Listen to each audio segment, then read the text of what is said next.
آفات سے بھی محفوظ رہے گا اور اللہ تعالیٰ سنت رسول کا ثواب بھی اس کو نصیب فرمائے گا۔ اس لیے ہمیشہ اپنے نبی صلی اللہ علیہ وسلم کے کردار، آپ کی سیرت، آپ کے اخلاق پر عمل کیا جائے۔ حضور علیہ السلام نے فرمایا کہ اگر چھینک آ رہی ہوتی ہے زور بڑھایا نہ کرو، یہ نہیں کہ آواز زیادہ بڑھ جائے، آواز گھٹاؤ، مناسب درجے کی چھینک آ جائے، اور اس میں بھی کپڑا رکھنا چاہیے۔ اب کپڑا عام بندوں کے پاس تو ہوتا ہی نہیں، اب سنت پہ عمل کیسے ہوگا؟ اب حضور صلی اللہ علیہ وسلم کی سنت پر عمل کرنے کے لیے اگر بندہ اپنے کندھے پر رومال رکھ لے، چھوٹا رکھ لے، بڑا رکھ لے، جس طرح کا آسان ہو وہ رکھ لے، کبھی منہ لپیٹ بھی سکتا ہے اور کبھی اس کو چھینک کے وقت بھی رکھ سکتا ہے، منہ ہاتھ صاف بھی کر سکتا ہے، دیگر جگہ پہ بھی کام آ سکتا ہے۔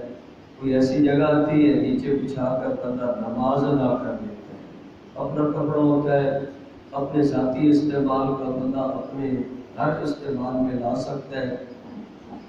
تو حضور صلی اللہ علیہ وسلم نے فرمایا کہ 5 حقوق ہیں مسلمانوں پر، ان کے اوپر عمل کیا کرو۔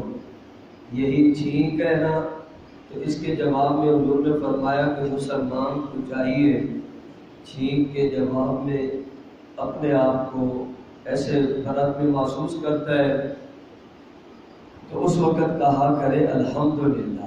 جس نے الحمدللہ کہا ہے تو حضور علیہ السلام فرماتے ہیں کہ دوسرا سننے والا اس کے جواب میں یہ کہے یرحمک اللہ۔ اس نے الحمدللہ کہا اور اس نے سن کر یرحمک اللہ کہا کہ اللہ تیرے اوپر رحمت نازل فرمائے، تو گویا اس نے مسلمان بھائی کا اس کی چھینک کے جواب دینے کا حق ادا کر دیا۔ اور دوسرا حضور صلی اللہ علیہ وسلم نے فرمایا حق یہ ہے اگر بھائی سلام کرے تو اچھے طریقے سے اس کا جواب دیا کرو، السلام علیکم ورحمۃ اللہ۔ جس کو سلام کی ابتدا کرنے کی توفیق ہو گئی وہ بندہ بڑا خوش نصیب ہے، اچھا ہے، اس کی تعریف کی گئی ہے، تکبر سے بندہ بچ گیا۔ جس کو پہل ہو گئی، جس نے آغاز کر دیا کہ آنے والے بھائی کو دیکھا ہے تو ادھر یہ ہے ادھر وہ ہے، اب یہ کوشش کرتا ہے میں پہلے اس کو سلام کر لوں، السلام علیکم۔ اب اس نے سلام کر دیا تو حضور علیہ السلام نے فرمایا وہ تو بڑا اچھا مقام پا گیا، تکبر سے بچ گیا اور اس کے اندر یہ اچھائیاں آ گئیں اور اس کے لیے بہت کچھ بتایا گیا۔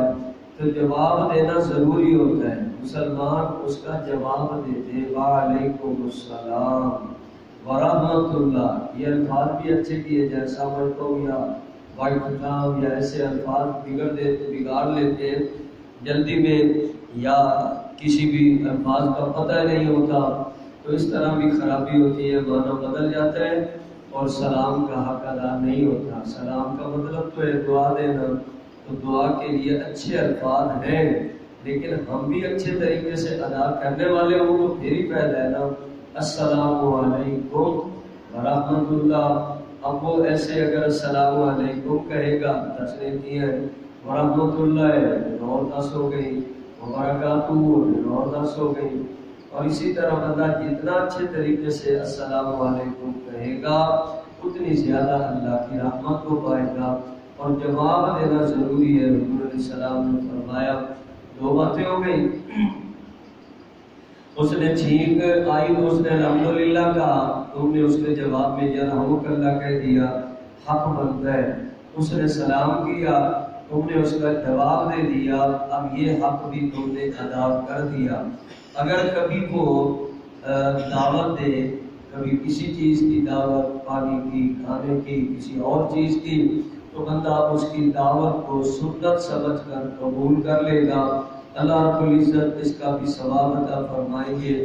تو اس کے دعوت کرنے کا اور اس کی قبول کرنے کا اللہ رب العزت ان دونوں کے عمل کو بڑا پسند فرمائیں گے۔ اس نے اس کے حق ادا کر دیا، اس کے حق کو ادا کر دی ہے۔ اور چوتھی بات حضور علیہ السلام نے فرمائی کہ اگر کوئی بیمار ہو جائے تو حد الامکان پوری تیمارداری کی جائے۔ ایک تو ہے نا جا کر خبر لینا، بہت بڑا عمل ہے، کہ اس کا جا کر حال احوال پوچھا جائے، اس کے لیے دعا کی جائے، اس کو تسلی دی جائے۔ چھوٹی بڑی بیماری، اب اس کے لیے مریض کی عیادت کرنا، یہ اللہ تعالیٰ کی رحمت نصیب ہوتی ہے۔ بندہ رات کو گیا ہے تو فرشتے اس کے لیے دعائیں کرتے رہتے ہیں، اور بندہ صبح گیا ہے تو فرشتے اس کے لیے دعائیں سارا دن کرتے رہتے ہیں کہ یا اللہ اس کے اوپر مہربانی فرما، اس کے اوپر کرم فرما، اس نے تیرے مریض بندے کا خیال کیا ہے اور اس کی تیمارداری کی ہے۔ تیمارداری میں کوئی اگر ایسا کوئی علاج معالجے کی ضرورت ہے تو وہ بھی کر دے، اللہ تعالیٰ مہربانی فرمائیں گے۔ اب اس کا علاج کر دیا ہے، کوئی ایسے ہوتے ہیں اپنا علاج نہیں کر سکتے، اب ان کے علاج میں بندہ کسی نہ کسی طرح تعاون کر دیتا ہے، یا اس کو کوئی ایسی ضرورت کی چیز لا کر دے دی کہ اب مریض ہے اس کو اس چیز کی ضرورت ہے، اب اس کا فائدہ ہوگا، اس کا فائدہ ہوگا، کوئی مشروبات ہے، کوئی فروٹ ہے، کوئی اور ہے، جتنی بندے کو توفیق ہوتی ہے خلوص نیت سے۔ دکھلاوے کے لیے کوئی بھی عمل ہوگا فائدہ نہیں ہوتا، خلوص نیت سے۔ تو یہ حقوق ہیں جو حضور علیہ السلام نے ارشاد فرمائے۔ پانچواں حق بھی یاد کر لو، کوئی فوت ہو جائے تو اللہ کی رضا کی خاطر اس کا جنازہ پڑھ دینا ہوتا ہے۔ جنازے میں جانا بھی ایک عظیم عمل ہے۔ جنازہ پڑھنا یہ اس مسلمان کا حق ہے، جانے والے کا سارے علاقے پر ضروری ہوتا ہے۔ وہ کوشش کریں کہ اس کے جنازے میں شامل ہو جائے، سارے نہیں ہو سکے، کچھ نہ کچھ ہو گئے وہ اتر جائے گا، لیکن اس مسلمان کا حق ہے کہ اس کے جنازے میں جائے اور اس کے لیے دعا ہو گئی اللہم اغفر لحینا، اور دفن ہے کفن ہے، اتنا تک ہو سکتا ہے بندہ اس کا یہاں بھی تعاون کرے۔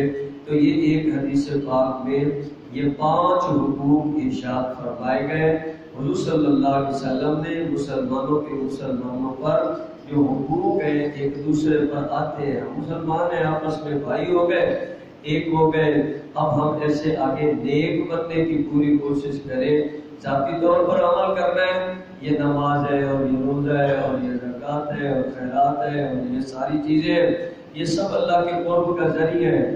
اور رمضان شریف نصیب ہوا، آخری عشر ہے، اس کی بندہ پوری قدر کرے گا، اللہ تعالیٰ جہنم سے آزادی نصیب فرمائیں گے، بندہ جہنم سے بچ جائے، یہ بہت بڑی کامیابی ہے جو اللہ اپنے بندے کو عطا فرما دے گا۔ اس لیے اس کی بھی پوری کوشش کرنی ہے، اور دیگر باتوں پر بھی سنت پر عمل کرنے کی پوری کوشش کرو، ہر سنت ہماری زندگی میں آ جائے، حضور علیہ السلام کی تعلیمات آ جائیں، ہم ان تعلیمات پر عمل کریں گے۔ یہ نہیں کہ آج چونکہ وہ کورونا والے وہ کہہ رہے ہیں کپڑا رکھنا ہے اور چھینک آئے تو ایسے کر رہے ہیں، نہیں، مسلمان ہمیشہ اس پر عمل کرتا ہے، مسلمان ہمیشہ اپنے نبی صلی اللہ علیہ وسلم کی سنت پر عمل کرتا ہے۔ اس کو تو روکا گیا ہے کہ گرم چیز میں یا ایسی چیز میں پھونک نہیں مارنی، تاکہ پھونک کے ذریعہ سے دھوپ کے ذرات نہ اس میں چلے جائے، دیکھنے والے کو بھی نفرت ہو سکتی ہے، اور چیز میں بھی ایسے چلے جائیں تو اور چیزیں یہ بھی جراثیم بھی ہو سکتے ہیں، اور کسی چیز کا بھی ایسے نقصان ہو سکتا ہے۔ تو بندہ اپنے پیارے نبی صلی اللہ علیہ وسلم کی تعلیمات پر عمل کرے گا تو بڑی چیزیں انسان کو خوبصورت نصیب ہو جائیں گی، اس کی وجہ سے خیر ہی خیر ہے، حفاظت ہی حفاظت ہے، اللہ عافیت نصیب فرمائے گا۔ بس اتنی کوشش کرنی ہے ہر عمل میں اللہ تعالیٰ اپنے پاک نبی کی سنت پر، شریعت پر، تعلیمات پر عمل کرنے کی توفیق